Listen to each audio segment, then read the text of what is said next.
water tanks. So I'm kind of used to this environment. The biggest part of when you do large scale, I think it intimidates a lot of people.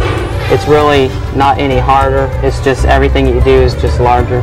You just have to still put your same detail in, but it's just larger brush strokes. In the Gator Bayou, this self-taught artist individually painted over 1,000 trees to enhance the swampland scenery. Really, each wall is a different project altogether. That's the way I look at it. I do one at a time, and I have to mix up a certain batch of colors for that particular mural. Once it's done, then I move on. He will use over 1,000 paintbrushes and close to 370 gallons of paint. With a rainbow of colors in every mural, each color is mixed by hand. And the polar bears, I ended up using 32 colors for those, for their hairs, and so that was a lot of mixing there, a lot of different tones. To complete these striking images, Eric works 12 hours a day, 7 days a week. I have at least 5 months to complete all 17 murals. The inspiration for this mural is someone Eric knows quite well, his father-in-law. By the time I'm finished detailing it, it'll be about 16 different shades of skin tones. His last mural will take a month to paint, and it's the first one visitors will see. Well, basically, they're an accent, and they're kind of a little vision of what it would look like since you can't actually go there. But a lot of the aquarium itself will give you that feel. But this is just kind of to give you the whole atmosphere around you.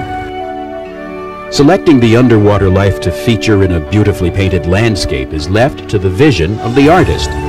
Deciding the sea animals for the exhibits is left to the imagination of the curators.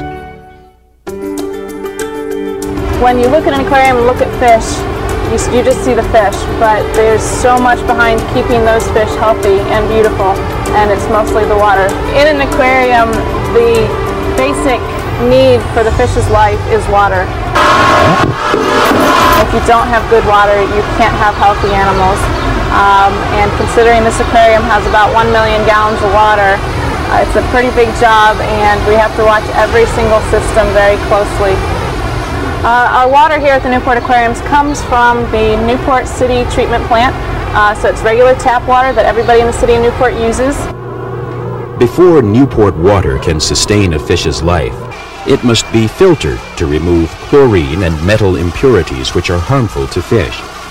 Then, depending on whether the tank is to house freshwater or saltwater fish, specific chemicals are added.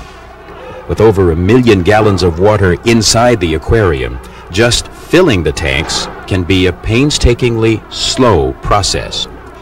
To fill the shark tank here at the aquarium, it took about 3 days to just get it filled with water.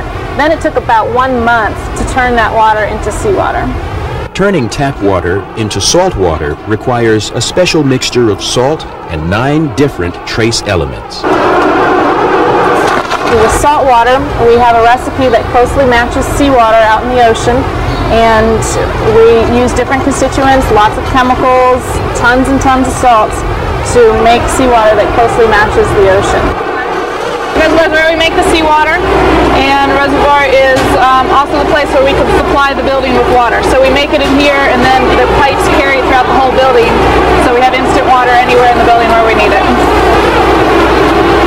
It was because we had so many chemicals to add, we needed to make sure that everything got dissolved completely, and that in the reservoir where we were making the seawater, we didn't end up with a big blob of undissolved salts. It is vitally important to test the water quality every day. Maintaining the correct pH and salt levels in more than 50 tanks is quite a challenge. We do actually have sample bottles, and we go around to every tank and we fill them up.